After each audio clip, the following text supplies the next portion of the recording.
আসসালামু আলাইকুম রহমতুল্লাহি ওবরকাতুহু। সম্মানিত দর্শক, আজকে যে তারিখটিতে ভিডিও করছি আর আমি যে কাহিনীগুলো বলছি সেই কাহিনীগুলো আজ থেকে ঠিক ২ সপ্তাহ আগের। ২ সপ্তাহ আগে আওয়ামী লীগের একজন অনেক শীর্ষ নেতা, বেশ জনপ্রিয়, শিক্ষিত, সজ্জন, আমি ইচ্ছে করে নামটা বলছি না। তো তিনি হঠাৎ করে আমাকে টেলিফোন করলেন এবং বললেন যে, "রনি ভাই, খবর শুনছেন নাকি? দুঃসংবাদ।" তা আমি বললাম যে, "কী দুঃসংবাদ?" তো বলছে, সালমান এফ রহমান ওরফে দরবেশ এবং সাবেক আইনমন্ত্রী আনিসুল হক, এই দুজন ছাড়া পাচ্ছেন। তা আমি রীতিমতো অবাক হয়ে গেলাম যে হাউ ইট ইজ পসিবল, যাদের বিরুদ্ধে এত মামলা এবং শেখ হাসিনার সবচেয়ে ঘনিষ্ঠজন হিসেবে যাদের ব্যাপক পরিচিতি এবং যাদের বিরুদ্ধে গণরোষ তুঙ্গে, আওয়ামী লীগের যে কয়জন লোকের বিরুদ্ধে মানুষের ক্ষোভ রয়েছে, ক্রোধ রয়েছে, তাদের মধ্যে আনিসুল হক এবং এই সালমান এফ রহমানের বিরুদ্ধে ক্ষোভ একেবারে সবার ঊর্ধ্বে। এবং তারা যে পর্যায়ে আছে সে পর্যায়ে সরকার শত প্রোটেকশন দিলেও তারা জনগণের মধ্যে হাঁটতে পারবেন না। লোকজন সেখানে গণপিটুনি দেবেন, তাদের বিরুদ্ধে ব্যবস্থা নেবেন, ইত্যাদি ইত্যাদি নানা রকম, মানে একেবারে যখন অনিবার্য সেই বিষয়গুলো, ঠিক সেই সময়টিতে এই দুজনের যে মুক্তির সংবাদ বা জামিন পাওয়ার সংবাদ, এটি আমাকে যার পরনাই বিস্মিত করেছে। তো এই বিষয়টা আমার কাছে অত্যন্ত অসম্ভব বলে মনে হয়েছিল বলে আমি আর এটা নিয়ে চিন্তাও করিনি, ভাবিও নি। কিন্তু এখন এই ২ সপ্তাহ পরে মনে হচ্ছে যে হয়তো ঘটনা সত্য। হয়তো ঘটনা সত্য, সত্য হতে পারে। আর তাই যদি হয়, তাহলে রাজনীতির কপালে দুর্ভোগ আছে, রাজনীতির কপালে অশনির সংকেত আছে এবং শেখ হাসিনার পতনে আমরা যারা উল্লাস করেছিলাম, শেখ হাসিনার পতনের জন্য যারা এই বাংলাদেশে সুদীর্ঘ ১৭ বছর লড়াই করেছেন, সংগ্রাম করেছেন, তাদের সকলের মুখে রীতিমতো চপেটাঘাত বা জুতো পিটা পড়বে। আপনারা এখন সবাই স্পষ্টভাবে জেনে গেছেন যে শেখ হাসিনার পতনের পেছনে মার্কিন ডিপ স্টেট পলিসির হাত ছিল। এই মার্কিন ডিপ স্টেট পলিসির কারণে আমেরিকা ভারতকে নিউট্রাল করে ফেলেছিল আওয়ামী লীগের বিষয়ে। ২ নম্বর হলো, তারা অস্ত্র দিয়ে, হাজার হাজার কোটি টাকা দিয়ে, দেশি এবং বিদেশি সন্ত্রাসী দিয়ে, শুটার দিয়ে, মানে যারা গুলি করতে পারে নিখুঁত নিশানায়, এবং নিজেদের FBI থেকে শুরু করে তাদের যে সকল গোয়েন্দা সংস্থার লোকজন রয়েছে তাদেরকে বাংলাদেশে পাঠিয়ে এই বাংলাদেশে যে তারা জুন, জুলাই, আগস্ট ২০২৪ এই ৩টি মাসে তাণ্ডব করেছে, এই গুজব এখন সারা বাংলাদেশে মশহুর। ওয়েস্টিনে একজন আমেরিকান কর্নেল মারা গেছেন, আপনারা জানেন। আজ পর্যন্ত তদন্ত হয়নি। ব্রিগেডিয়ার সাখাওয়াত যে কথা বলেছেন যে বিদেশি লোকজন, যাদের চেহারা আমাদের মতো নয়, তারা 7.62 বোরের স্নাইপার রাইফেল হাতে নিয়ে সিভিলিয়ানদের পোশাক পরে আর্মি, পুলিশ এবং সাধারণ জনগণের উপর গুলি চালিয়ে মারাত্মকভাবে সন্ত্রাস করেছে এবং বহু মানুষকে খুন করেছে। এটা এখন একটা মীমাংসিত সত্য। এই সত্যটি স্বীকার করে বিচার করাটা এখন আমাদের জাতীয় দায়িত্ব এবং কর্তব্য। তো এই যে মার্কিন ডিপ স্টেট, তারা তাদের কর্ম করার জন্য নিজেদের ভাড়া করা লোকজন এনেছিল, এই দেশে তাদের এজেন্ট নিয়োগ করেছিল, সকল রাজনৈতিক দলের মধ্যে তাদের এজেন্ট ছিল এবং সকল রাজনৈতিক দলের মধ্যে তাদের একটা কমিউনিকেশন ছিল। এটাই স্বাভাবিক।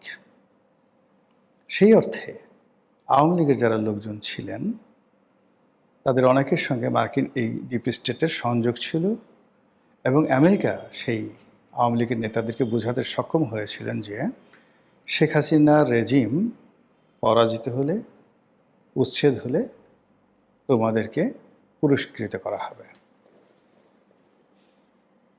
দুঃখজনক ঘটনা হলো যে বেঈমান এবং মুনাফিক যারা, তারা জীবনের সবচেয়ে বড় যে ভুলটি করে, নিজের সব কিছু বিসর্জন যেতে পারে, নিজের জীবন চলে যেতে পারে, তারপরও তারা কিন্তু লোভের বশবর্তী হয়ে তারা বিরাট ঝুঁকি নেয়। তো সেই অর্থে সালমান এফ রহমান এবং আনিসুল হক তাদের যে ঝুঁকি নেওয়াটা, এটা অস্বাভাবিক কিছু নয়। এবং এটা এই 15 দিন পর আমার বিশ্বাস হচ্ছে যে সাম্প্রতিক সময় ভারতের আলোচিত সংবাদ মাধ্যম নর্থ ইস্ট সাংবাদিক চন্দন নন্দী একটি রিপোর্ট প্রকাশ করেছেন। সেই রিপোর্টে তিনি বলেছেন যে আওয়ামী লীগের 3 জন মন্ত্রী মোহাম্মদ আরাফাত, সালমান এফ রহমান এবং আনিসুল হক, তারা এই আমেরিকার ডিপ স্টেট পলিসির সঙ্গে সরাসরি জড়িত ছিল এবং তারাই ছলে বলে কৌশলে আওয়ামী লীগকে বিপথে দিয়ে আওয়ামী লীগ বিরোধী যারা শক্তি তাদেরকে একটা উইন্ডো করে দিয়েছে এবং আমেরিকার যে ডিপ স্টেট পলিসি তাদেরকে সামনে এগিয়ে দিয়েছে যেন শেখ হাসিনার পতন হয়। এই ঘটনা যদি সত্য হয় তাহলে আনিসুল হক আর সালমান এফ রহমান কেন জেলখানাতে থাকবেন? তারা তো মুক্তিই পাবেন। ইতিমধ্যে আপনি দেখেন যে আমাদের দেশে সেই গত 17 মাসে একটার পর একটা যাকে বলা হয় অস্বাভাবিক ঘটনা ঘটেছে। মানে এটা বিশ্বাসযোগ্য নয়, কিন্তু ঘটেছে।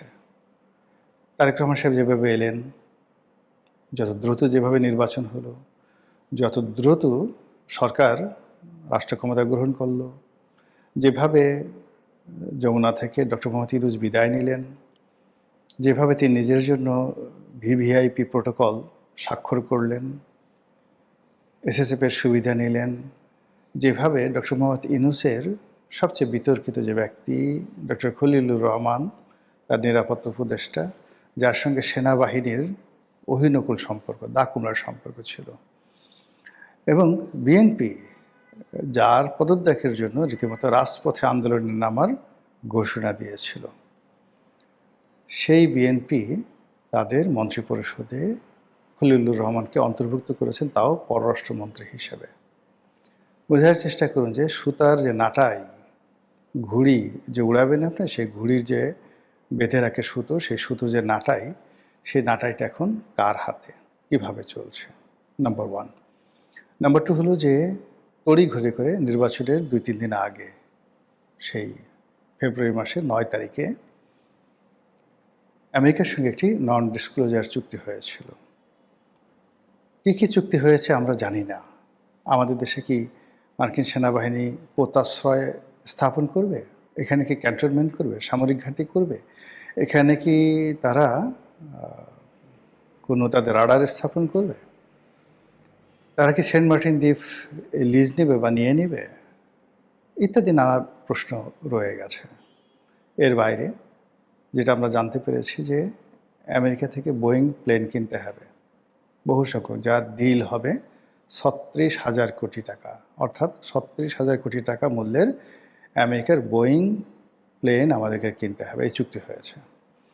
এর বাইরে আমরা এখন চীন থেকে যেভাবে গোলা বারুদ, অস্ত্রশস্ত্র সংগ্রহ করছি পুলিশের জন্য, মিলিটারির জন্য, এই জিনিসগুলো এখন থেকে আমেরিকা থেকে আনতে হবে। এর বাইরে আমেরিকার বহু সংখ্যক পণ্য, প্রায় 3,000-এর মতো পণ্য বাংলাদেশে আসবে বিনা শুল্কে। এরকম চুক্তি স্বাক্ষরিত হয়েছে, যেটি পত্রপত্রিকায় আসছে। যেটা আসেনি সেটি হলো নন ডিসক্লোজার, প্রকাশ করা যাবে না। এখন এগুলো নিয়ে খুব সমালোচনা হচ্ছে, এগুলো নিয়ে নানা রকম কথাবার্তা হচ্ছে, এবং তারই প্রেক্ষিতে জনাব খলিলুর রহমান পররাষ্ট্রমন্ত্রী, তিনি খুব সুন্দর করে একেবারে স্পষ্ট বাংলায় বলে দিয়েছেন। তিনি খুব চমৎকার করে বাংলা বললেন, ইংরেজিও খুব সুন্দর করে বলেন, এবং ডক্টর মোহাম্মদ ইউনূসের জামানাতে বোঝা যায়নি যে এই ভদ্রলোক এত সুন্দর কথা বলতে পারেন। তো তিনি স্পষ্ট করে বলেছেন যে এই যে চুক্তি হয়েছে, নন ডিসক্লোজার চুক্তি হয়েছে, সেই চুক্তির ব্যাপারে দেশের প্রধান দুটি রাজনৈতিক দল তাদের সম্মতি নেওয়া হয়েছিল। ডক্টর মোহাম্মদ ইউনূস একা দায়ী নন, আর ইচ্ছা করলেই এই চুক্তি থেকে বিএনপি বের হতে পারবে না, জামাত এই চুক্তির বিরুদ্ধে টু শব্দ করতে পারবে না। এর কারণ হলো এই চুক্তি স্বাক্ষরের আগেই তাদের কাছ থেকে সম্মতি নেওয়া হয়েছিল। এবং এই কাজটি আমেরিকা কিভাবে করেছে? আমেরিকা উপরে দেখিয়েছে তারা জামাতকে ক্ষমতায় আনবে। জামাত বলেছে দাও, কেল্লা ফতে দেড় যাক, যা কিছু হোক তাতে আমাদের কি? ক্ষমতায় এসেনি, তারপর দেখা যাবে কি হয় বা না হয়। অন্যদিকে বিএনপির সঙ্গে আমেরিকার সম্পর্ক ভালো ছিল না, এবং শেষের দিকে বিএনপিকে যখন টোপ দেওয়া হলো যে ঠিক আছে তোমাদেরকে ক্ষমতায় আনা হবে, তখন বিএনপিও হয়তো এই ব্যাপারে সম্মতি দিয়েছে। আর এই কথা নিয়ে খুব খোলামেলা কথাবার্তা বলতে হচ্ছে, বিকজ এটা আর এখন কোনো গোপন বিষয় না, এই ব্যাপারে সরাসরি খলিলুর রহমান বলে দিয়েছেন। তো সেই নন ডিসক্লোজার যে চুক্তি, সেই চুক্তি বাস্তবায়ন করতে হবে, দেয়ার ইজ নো ওয়ে। এবং এই ব্যাপারে একটা চিঠি দিয়ে জনাব ডোনাল্ড ট্রাম্প আমাদের তারেক রহমান সাহেবকে স্পষ্টভাবে বলে দিয়েছেন, এবং তিনি সেখানে ডিসাইসিভ যে শব্দটি ব্যবহার করেছেন, যে যুদ্ধে সাধারণত এই শব্দটি ব্যবহৃত হয়, মীমাংসিত যুদ্ধ, এবং যে যুদ্ধ একটি দেশের ইতিহাস চেঞ্জ করে দেয়। তো সেক্ষেত্রে আমেরিকার সঙ্গে আমাদের যে চুক্তিগুলো হয়েছে সেইগুলোকে তিনি ডিসাইসিভ অ্যাগ্রিমেন্ট বলার চেষ্টা করেছেন, যে চুক্তি যদি লঙ্ঘিত হয় যুদ্ধ বেঁধে যাবে, এবং সেই চুক্তি যদি বাস্তবায়িত হয় তাহলে বাংলাদেশের ইতিহাস পরিবর্তন হয়ে যাবে। তো এই যে আমেরিকাকে বাংলাদেশে ঢোকানোর ব্যাপারে যারা যারা কাজ করেছেন, তাদের মধ্যে আওয়ামী লীগের পক্ষে যে ৩ জন মন্ত্রী কাজ করেছেন, তারা কেন বিপদে থাকবেন? আপনারা জানেন যে মোহাম্মদ আরাফাত এখন আমেরিকাতে আছেন, আমেরিকা থেকে আশ্রয় দিয়েছেন। অন্যদিকে যে দুজন ব্যক্তি, আনিসুল হক এবং সালমান এফ রহমান, তারা সেনা হেফাজতে ছিলেন, এবং বলা হয়ে থাকে, বা যদি আপনি ধারণা করেন যে এই যে তারা যে সেনা হেফাজতে ছিলেন, এটার পেছনে আমেরিকার গ্রিন সিগন্যাল ছিল, এটা কি অস্বাভাবিক নয়।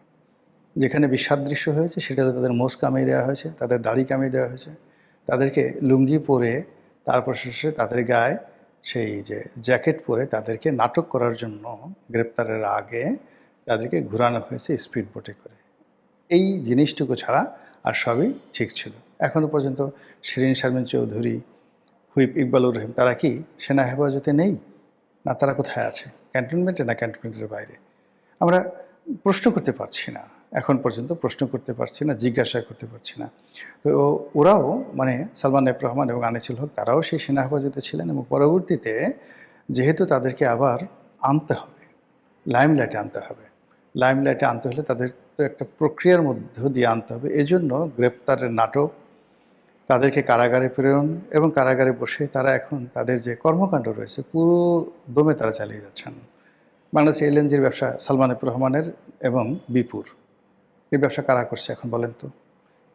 বাংলাদেশের এলএনজির যত ব্যবসা সব তাদের। এই যে স্যাটেলাইট, বঙ্গবন্ধু স্যাটেলাইট কে নিয়ন্ত্রণ করছে? এই যে আমাদের দেশে ইন্টারনেট থেকে শুরু করে যা কিছু আছে, এসব সালমান এফ রহমানের ব্যবসা। এখনও বসে বসে সেই ব্যবসা সে করছে। তারপরে এই যে বাংলাদেশের ডিশের যত ব্যবসা, সব সালমান এফ রহমান সাহেবের ব্যবসা। যত রকম মানে আপনি দৃশ্যত তার ইন্ডাস্ট্রি পুড়িয়ে দিয়েছেন, তার ইয়েলো পুড়িয়ে দিয়েছেন, এরকম সব কিছু পোড়ালেও এখনও যে রাষ্ট্রের সাথে তার যে চলমান ব্যবসাগুলো রয়েছে, এলএনজি টার্মিনাল থেকে শুরু করে অন্য যে সকল ব্যবসা বাণিজ্য রয়েছে, সেই ব্যবসা তো তিনি জেলখানাতে বসে আরামসে করছেন। আর সেই ব্যবসার সঙ্গে যদি বিএনপির যে সকল লোকজন রয়েছেন, পাওয়ারফুল লোকজন রয়েছেন, তাদের একটা কমিশনিং হয়ে যায়, তাদের একটা সমঝোতা হয়ে যায়, তার সঙ্গে যদি আমেরিকার একটা গ্রিন সিগন্যাল থাকে, তাহলে সালমান এফ রহমান এবং আনিসুল হক এদেরকে জেলখানায় রাখে এই সাধ্য কার আছে? সবই রূপকথা রূপবান, সবই রূপকথার তাজেল। একটার পর একটা ঘটনা ঘটে যাচ্ছে। কি হবে, কতদিন হবে, কোন পর্যায়ে যাবে, একমাত্র আল্লাহ ছাড়া কেউ বলতে পারেন না। আসসালামু আলাইকুম রহমতুল্লাহি ওয়া বারাকাতুহু।